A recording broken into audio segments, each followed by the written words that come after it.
There's a lot more to come, as they say in Hollywood. We don't know when she's going to do another interview, and what she's going to say in it. We've got Harry is still writing his book. I see with the Mail on Sunday today that he's supposed to be doing some changes so they can tone it down a bit. Well, I've got one change for Harry that you could do: scrap it. Just don't publish it, Harry. I mean, just give the money back. A lot of money, though, Charles, isn't it? It's reportedly seven figures. That's some millions. And, I mean, if it was an advance, or if a lot of it was in advance, they may well not be able to give it back. It's going to be a big decision for them to take. It is a big decision, and you're absolutely right. And the publishers obviously are paying if it is seven figures, which I quite believe it is. They're obviously wanting something for their money. They're not just going to want, a stroll down the road and, said hello to various people. They'll want some sensational bits in it. So we'll have to wait and see. And the reporting earlier on, when Camilla was just, the Duchess of Cornwall, was that he was going to be critical of her. Now that she's Queen, it will be not go down at all well. It wouldn't have gone down well before, but it will really be, something that will make sure that they're even more apart from the royal family. He's aware now that if this book goes ahead and it is damaging in the way we're expecting it to be damaging, that's it then? Is it? There's no coming back from that, is there?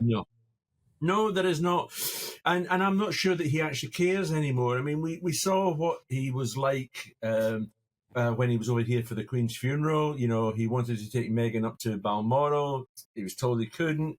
He missed the flight with the other members of the royal family. He got there. He was the last to arrive. Didn't eat with his father or the new Prince of Wales, and then was gone by 8:15 the following morning. And we saw him out in Windsor. We're seeing pictures now of him in Windsor, which he shared with William and Catherine. And they were great pictures, and they look good and everything else. But it's a ceasefire, nothing else more than just a ceasefire. Reminds you so much, doesn't it, of the way that Edward VIII was treated, when he made it very clear that his wife was non-negotiable. He wanted to bring her along to everything, and the royal family had to say, no, it's not appropriate.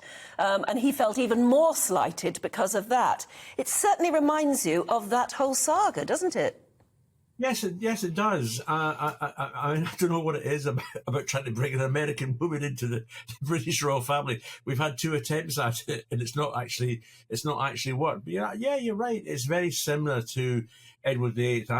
I want the woman I love, and whatever happens, I'm going to stick with her. And he was ostracized in this country, and it's basically the same with Meghan and Harry. I think people in this country are getting more and more fed up with them.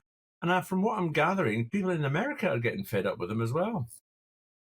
Do is moan. Yeah.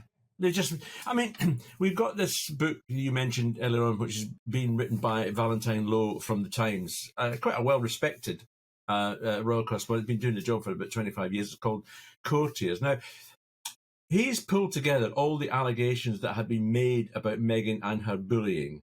And if you remember, there was supposed to have been an investigation, a palace investigation into allegations of that bullying. Now, that investigation, in effect, died a death. It was just put on the back burner because it was suggested that they didn't want to publish the results of it because it might upset Meghan. Well, in the book, we're seeing the fine detail of some of those allegations, and it's quite appalling what she said. And also this thing about when she was in Australia and was being greeted and feted by all these people around.